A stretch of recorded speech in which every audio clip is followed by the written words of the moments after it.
The wind howled through the frozen fjords. The firewood was wet.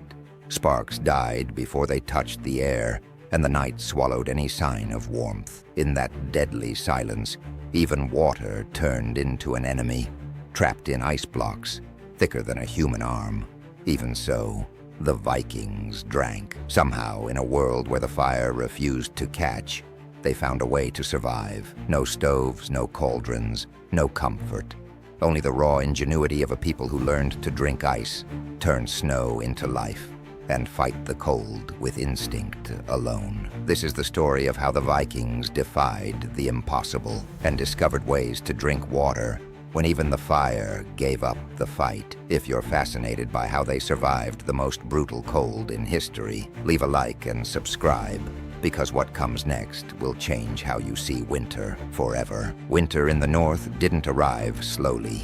It fell like a blow, brutal, silent, inevitable. The first snows blanketed the fields, the sea became a mirror of iron, and even sound seemed to freeze in the air. For the Vikings, this wasn't a season, it was a test. Bonfires smothered beneath wet snow, torches burned for seconds, then died. On certain nights, the wind was so cold, the fire itself seemed to retreat, unable to breathe. In those moments, the men and women of the north faced an invisible enemy. Thirst, water, so abundant in rivers and lakes, turned into walls of ice. No bucket, no spear could break the crust without risking shattered hands. What remained was to improvise or die. The elders said the cold didn't kill quickly. It waited. It crept in through fingers, under nails, with every breath, until the body yielded. And so, on long, fireless nights, the Vikings learned one of nature's hardest lessons. Living water has to be won. But there was a deeper reason behind the practice. They believed ice wasn't merely frozen water. It was the essence of Ymir, the primordial giant of cold, whose body gave birth to the world. To drink from ice was, to them, to drink from the first being's strength, an almost sacred act. When fire refused to light, ice became its substitute, not as heat, but as endurance. With every sip, a pact was sealed between human and winter. You won't beat me today. For all the symbolism and ritual, there was practical ingenuity. The Vikings didn't just chew snow. They knew it could drop core temperature and cause hypothermia, so they developed ways to melt ice without fire. In the longhouses, the trick was body heat. They kept small pieces of ice inside leather pouches or thick cloth and tucked them under animal pelts, close to the body, especially between chest and arm. Natural warmth slowly melted the ice into small portions of drinkable water over hours. On expeditions, they used another method, sun-warmed stones. Even on cold days, dark stones absorbed a little heat. They collected them and wrapped them with snow or ice inside a wooden or leather vessel, creating a mini natural furnace. The process was slow, but it worked, and every drop was precious. In extreme situations, they did chew ice, but only as a last resort. To avoid injuring the mouth, they wrapped the ice in cloth or wool before touching it to their lips. The goal was hydration, not satiety. A dangerous practice, but vital. There was also an ancestral trick. Using the heat of the breath, warriors cupped their hands and breathed onto snow until it began to melt. The first drop was shared, a symbolic gesture of brotherhood and a reminder that human warmth, however weak, could still beat ice. All of it proves the secret wasn't to light the fire, but to be the fire. And so, night after night, the children of the North learned to drink from death itself to stay alive. The Vikings didn't merely endure winter, they studied it. In longhouses buried in snow, the elders watched ice form on rivers, listened to wood crack as it froze, felt the wind shift. They knew when the cold would come, and more importantly, how to tame it. When fire failed, knowledge was the only warmth left. They learned that not all ice was equal. Sea ice, salty, was bitter and treacherous, melting poorly and leaving the mouth dry and the throat raw. But lake and river ice, formed over fresh water, was pure enough to drink. They called this ice Vattenselder, the water fire, a name given not in irony, but in respect. To melt ice, the Vikings used their bodies and the environment. When they found caves or slopes shielded from wind, they set blocks of ice under pelts near stones that had absorbed the day's faint heat. Slow, but effective. Every drop was stored carefully in bone containers or hardened leather.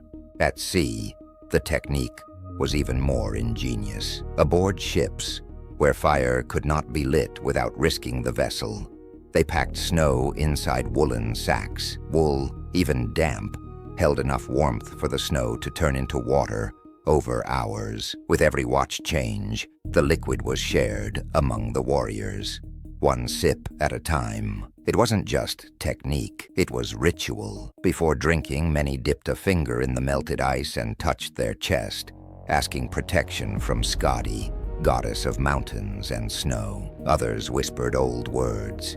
The ice cuts me, but it sustains me too. On frozen battlefields, before setting out on raids, many carried small leather pouches of compressed snow, not for comfort, for survival. Some even mixed ashes from a dead fire into melted snow, believing it drew strength from the gods and warded off illness.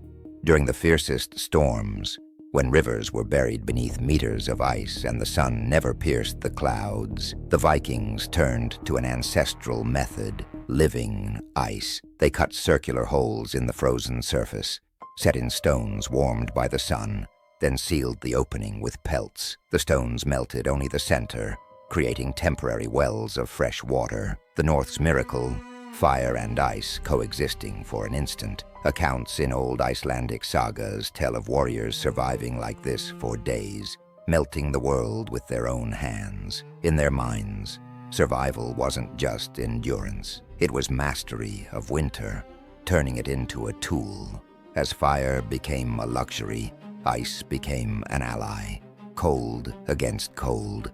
With every crystallized breath, the body hardened, and the soul learned a new kind of warmth, the kind that doesn't come from flames, but from will. So tell me, did you imagine the Vikings drank water from the ice itself when the fire refused to light?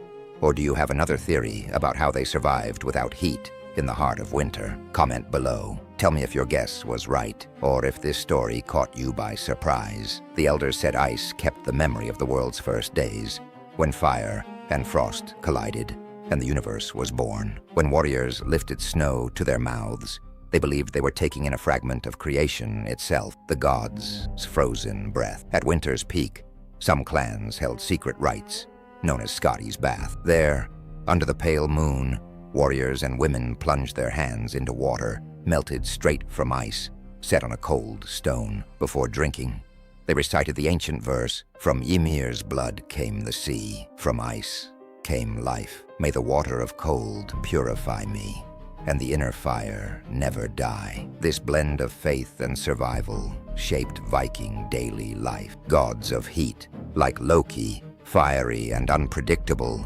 were remembered but feared. True respect was reserved for those who mastered ice. Skadi, the huntress of the frozen mountains, was guardian of endurance. Warriors who returned alive from the storms believed she had tested and approved them. Some sagas describe rituals where blocks of ice were laid on stone altars, ringed by extinguished torches.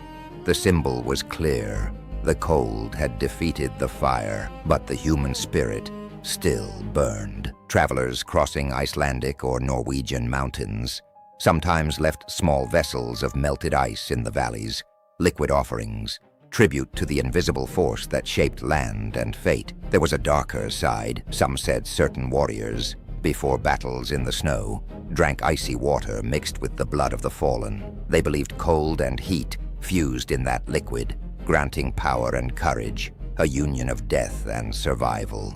Ice, to them, was a bridge between the world of the living and the gods, between body and spirit. By drinking it, they believed they crossed that boundary, if only for a moment. On those nights when fire failed and the cold seemed endless, what kept the Vikings standing wasn't just the warmth of a sip. It was the faith that winter itself was watching. And if ice was the test, they would be the ones to face it. Not all Viking water came from ice. Archaeologists have found horn and clay vessels containing residues of animal fat mixed with water, an old secret to keep it from freezing solid. They called this mixture vattenfeit, roughly fat water. The principle was simple, yet ingenious. A thin layer of fat formed a film on the surface, keeping the water liquid even when temperatures fell below freezing. At sea, this technique saved lives. While wooden barrels crusted over with ice, the water beneath the fat stayed drinkable.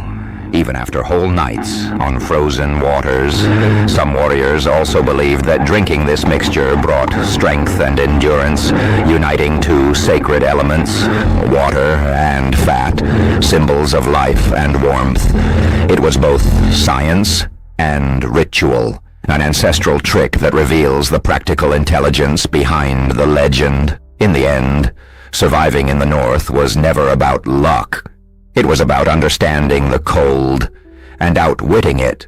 The Vikings learned what many never would. Survival isn't fighting winter. It's becoming part of it. They used the body's heat as a furnace, the sun-warmed stone as a flame, and ice as a source of life. They turned what kills into an ally. Cold stopped being an enemy and became a mirror, reflecting their strongest selves. The sagas tell that when a warrior froze to death, his body was left standing, encased in ice, not as a mark of defeat, but of honor, because among all elements, ice alone does not burn. It preserves, and like the gods' own memory, the cold kept their children. To drink the ice was for them a silent oath that even when the fire died, will would live on, that the flame that matters doesn't rise from kindling, but from the heart. Imagine for a moment you stand alone beneath the aurora, surrounded by a world of silence and ice. Your breath turns to smoke. The fire has failed,